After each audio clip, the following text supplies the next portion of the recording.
ressuscitou de verdade. Aleluia, aleluia. Cristo Jesus ressuscitou. Aleluia, aleluia.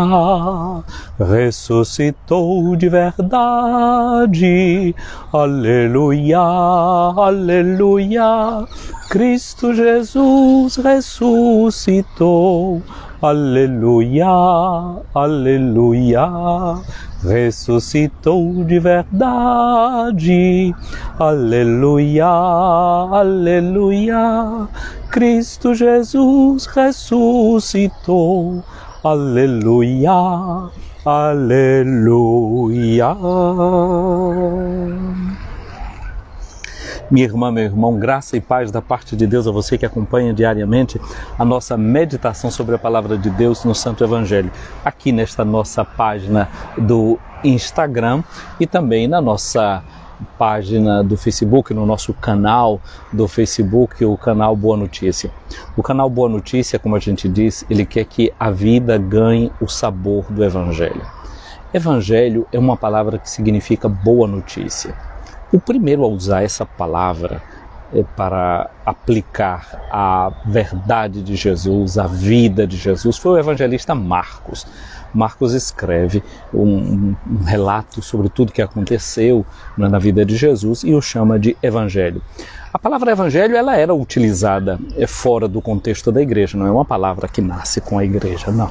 Ela era aplicada, por exemplo, no contexto de batalhas, de guerras. Quando uma guerra acabava, então tinha os proclamadores das boas notícias, não é? O chamado Querix, era aquele que ia à frente para dar os arautos, não é, como nós dizemos em língua portuguesa, para dar boa notícia de que a batalha tinha acabado.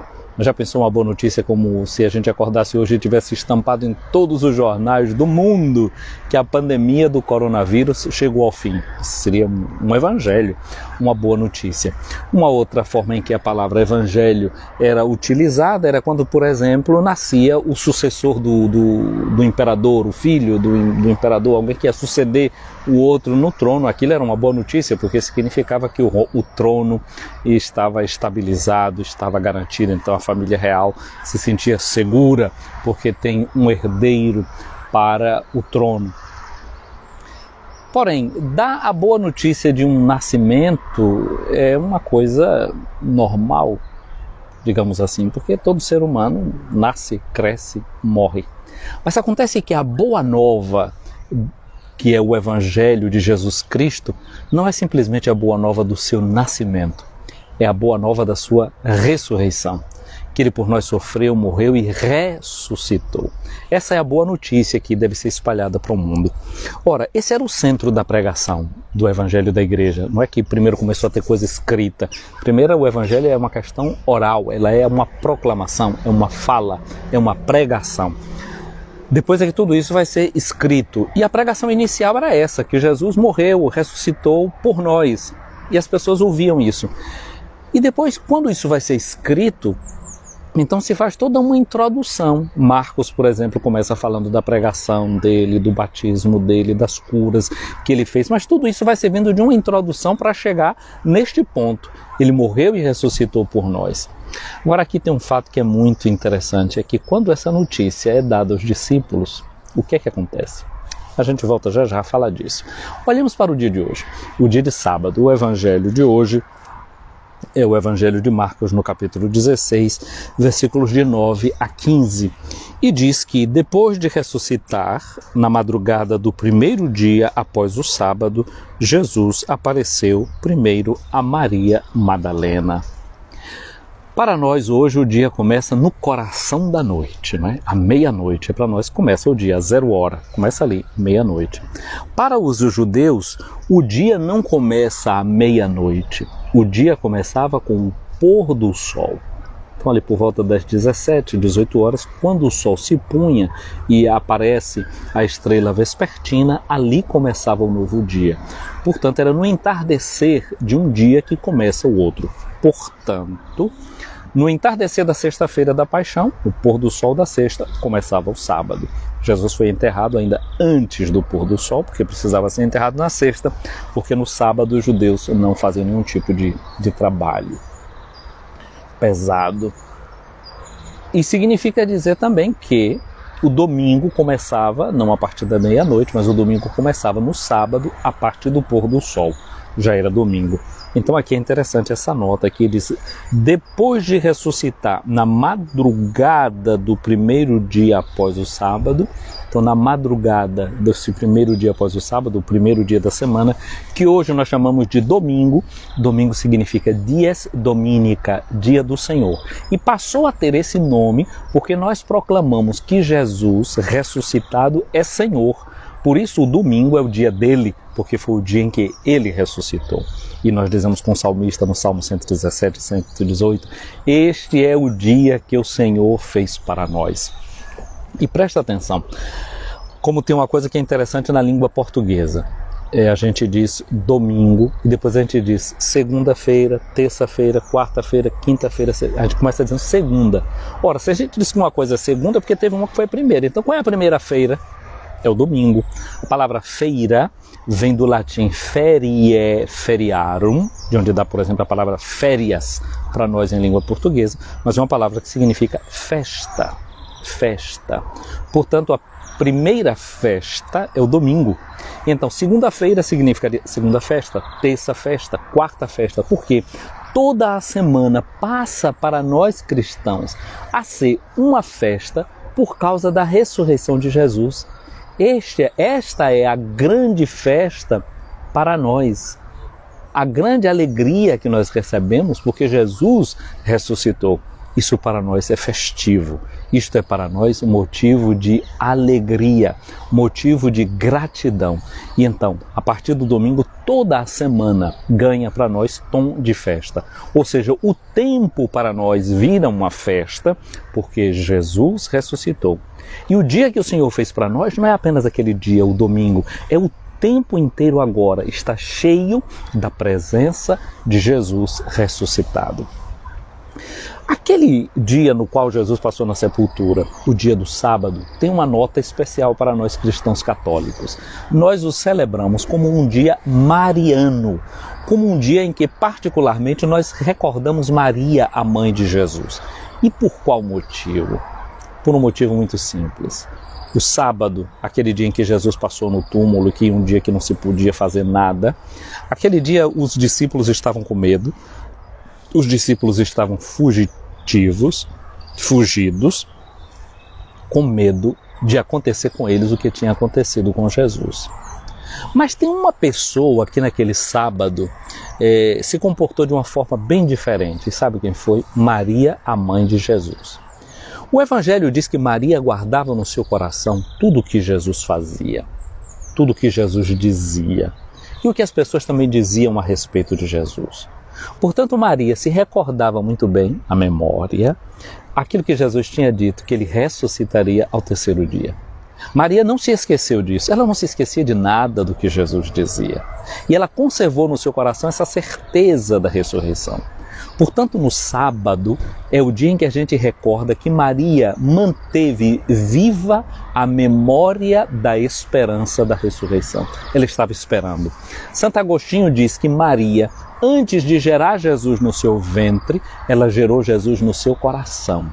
Assim também a ressurreição. Antes de começar dentro do túmulo, ela começou dentro do coração de Maria.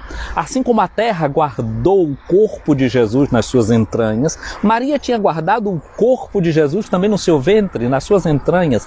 Ela gerou Jesus no seu ventre. O corpo de Jesus era todo de Maria, todas as células de Maria passaram para ele. Ora, eu e você, o que acontece? Se fizer um teste de DNA, vai ver o componente do seu pai e vai ver o componente de sua mãe. Com Jesus não podia acontecer isso. Até os passarinhos confirmam o que eu estou dizendo aqui.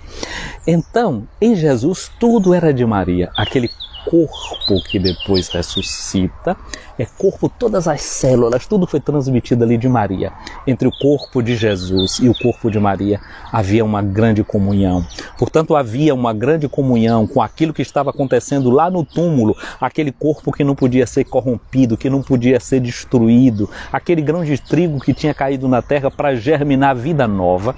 Maria sabia muito bem disso, ela estava ligada de alguma forma com Jesus. E, portanto, a gente pode dizer também uma coisa: assim como quando Jesus estava na cruz e a lança do soldado entrou pelo seu peito, aquilo não doeu nada em Jesus. Por quê? Estava morto, era um cadáver, ele não podia sentir. Porém, tinha alguém ali que sentiu. Quando alguém bate em alguém que você ama, você sente também. E todo o desprezo contra Jesus, a raiva, o ódio, a violência contra Jesus, quem estava recebendo era Maria. Aquela lança rasgou o coração de Maria. Aquilo que Simeão disse para ela: uma espada de dor traspassará o teu coração. Aquela lança tocou profundamente, foram os sentimentos daquela mãe, o amor daquela mãe que sabia que aquele filho não merecia tudo aquilo que estavam fazendo contra ele. Então Maria, ela compadece, ela padece com Jesus. Mas ao mesmo tempo, no sábado, ela está em plena comunhão com Jesus, na certeza da esperança. Então, se é verdade que ao pé da cruz ela é aquela que compadece, no sepulcro também ela é a consepultada. E aquele corpo que estava guardado no sepulcro, de alguma forma, ela estava em muita comunhão com ele. É verdade, nós também, pelo nosso batismo, fomos sepultados com Cristo. Maria o é de uma forma muito particular, não porque foi batizada, mas porque era mãe, porque tinha gerado aquele corpo e porque guardava em si a semente e a esperança da ressurreição. De uma forma particular, o coração de Maria tinha uma semelhança com aquele túmulo. Tinha aquela semelhança de saber que aquele túmulo, as portas seriam abertas, assim como as portas do seu ventre foram abertas para entrar Jesus, e Jesus saiu dele sem violá-la, e ela permanece virgem e mãe ao mesmo tempo. Ela sabia que aquele túmulo seria também transformado pela força da ressurreição de Jesus. Portanto, o dia do sábado conserva para nós esse gosto, esse sabor mariano, esse sabor de esperança. A gente fala muito de Nossa Senhora das Dores, a gente canta muito Nossa Senhora das Dores ao pé da cruz, em pé com Jesus. Mas é preciso a cada sábado também cantar Nossa Senhora da Esperança, Nossa Senhora da cabeça erguida e do coração que se torna o lugar, o recipiente onde é colocado não um cadáver, mas uma semente de esperança e de ressurreição. É assim nesse sábado, Santíssima Mãe Maria, que nós nos voltamos para Ti. E Te agradecemos porque Tu guardaste no Teu coração a semente do Evangelho, a semente da esperança. O Evangelho que significa boa notícia, mas boa notícia da ressurreição. Isabel olhou para Ti, Mãe querida, e disse: bem-aventurada aquela que acreditou. E nós também dizemos para Ti: bem-aventurada Tu que acreditaste, bem-aventurada Tu que esperaste. Os demais discípulos de Cristo, porque Tu também, Mãe querida, és discípula do Teu Filho, foram todos reprovados neste teste. Tu foste a única que passaste neste teste, o teste da cruz e o teste do túmulo. Tu não estavas lá para velar um cadáver, Tu eras aquela que estavas a esperar a manifestação da vida e da ressurreição. Ajuda-nos, Mãe querida, a entrar nesse Evangelho que a Igreja nos oferece no dia de hoje. E o Evangelho de hoje, como eu já disse, de Marcos, no capítulo 16, versículos de 9 a 15, Jesus apareceu primeiro a Maria Madalena, da qual havia expulsado 7 espíritos. Portanto, uma mulher com um passado completamente comprometido. Mas Jesus é aquele que, quando passa, ajuda a fazer passagem. A palavra Páscoa significa passagem. E Maria Madalena foi essa que fez passagem de uma vida de escravidão a uma vida de liberdade, de uma vida de estar encadeada nas cadeias a uma vida da liberdade, de um amor grande, que faz com que ela vá de manhã cedinho ao túmulo daquele que o seu coração amava. Maria Madalena, a mulher libertada. Então ele apareceu para ela e ela foi anunciar aos seguidores de Jesus que estavam de luto chorando. Anunciar, angelô, se diz em grego, anuncio. Maria se torna como o que? Esse anjo, Maria Madalena, esse anjo anunciador das boas notícias. Ela, de uma mulher escravizada, agora se torna uma mulher angélica. E, sobretudo, se torna uma mulher evangélica, porque leva o evangelho de Cristo aos apóstolos. Eles estavam de luto, eles estavam chorando, e Maria chega com uma boa notícia, com o evangelho. E quando eles, os apóstolos, ouviram que Jesus estava vivo e fora visto por ela, eles não quiseram acreditar. Olha aqui a reação dos discípulos. Eu disse que o evangelho foi escrito para dar a boa notícia da ressurreição. Mas os apóstolos, aqueles que estavam mais estreitamente unidos a Jesus, não quiseram acreditar. Porque a morte ser vencida era uma coisa que era impossível de ser acreditado depois da morte. Eles não podiam esperar isso. O que eles esperavam era que eles poderiam ter uma morte igual a de Jesus e iriam se unir com ele no reino dos mortos. Mas não podiam esperar que Jesus entraria agora como o vivente de novo na história deles. Diz-nos o Evangelho de Marcos que em seguida Jesus apareceu a 2 deles com outra aparência enquanto estavam indo para o templo. Você se lembra que essa semana, por 2 dias, nós lemos o capítulo 24 do Evangelho de Lucas, que reconta essa história desses 2 que receberam essa visita do Senhor ressuscitado na casa deles, e Jesus partiu o pão à mesa deles. Também a estes eles não deram crédito, os apóstolos. Não quiseram acreditar em Maria, não deram crédito aos 2 discípulos de Emaús. E por fim Jesus apareceu aos 11 discípulos enquanto estavam comendo. O próprio Jesus, quando os 2 discípulos de Emaús voltam, não é? Jesus apareceu ali no meio deles. E Jesus o que foi que fez? Repreendeu-os por causa da falta de fé e pela dureza de coração. O Evangelho de Marcos é um evangelho que foi escrito para ajudar as pessoas que se preparavam para o batismo, chamados catecúmenos. E ele quer responder a 2 perguntas. Quem é Jesus? E responder uma outra pergunta. O que é a fé? E aqui nós estamos vendo como a fé foi difícil de entrar no coração dos apóstolos. A fé na ressurreição, a certeza de que o Senhor tinha ressuscitado e vencido a morte. Então Jesus os repreendeu por causa da falta de fé, pela dureza do coração, porque não tinham acreditado naqueles que o tinham visto ressuscitado. Portanto, o Evangelho que é escrito para anunciar que Jesus ressuscitou, nós estamos vendo que esbarra aqui na falta de fé dos discípulos de Jesus. Eu disse que Maria, a mãe de Jesus, é a única que conserva no seu coração a esperança da ressurreição. E nesse sentido ela é modelo de todos nós, os crentes, os que acreditamos em Jesus e no seu Evangelho. Mas Jesus, diante desta barreira levantada pela incredulidade, o que é que ele faz? Desiste daquilo que ele veio fazer? Desiste do seu trabalho formativo ou insiste? Jesus insiste. E olha o que é que acontece. Jesus ressuscitado disse para eles: ide pelo mundo e anunciai o Evangelho a toda criatura. Esse Evangelho, essa boa notícia que eles estavam tendo dificuldade em acreditar, eles agora são chamados a anunciar. É assim que Jesus vence. É assim que Jesus nos convence, nos tornando responsáveis pela missão que é a mesma sua. Minha amiga, meu amigo, no dia de hoje, peçamos a Jesus, pela intercessão de Maria, esta graça de acolher o Evangelho em nossa vida e de tornarmos missionárias e missionários, anunciadores da boa notícia que Jesus ressuscitou. Ressuscitou de verdade, aleluia, aleluia. Cristo Jesus ressuscitou, aleluia, aleluia. Minha amiga, meu amigo, venha sobre você a bênção de Deus Todo-Poderoso, o Pai, o Filho e o Espírito Santo. Amém. Feliz sábado. Muito obrigado a você que essa semana se inscreveu no nosso canal. Muito obrigado a você que passou a ser seguidor dessa nossa página aqui do Instagram essa semana. Eu vi muita gente que chegou aí. Muito obrigado, meu abraço a você que se tornou nosso seguidor.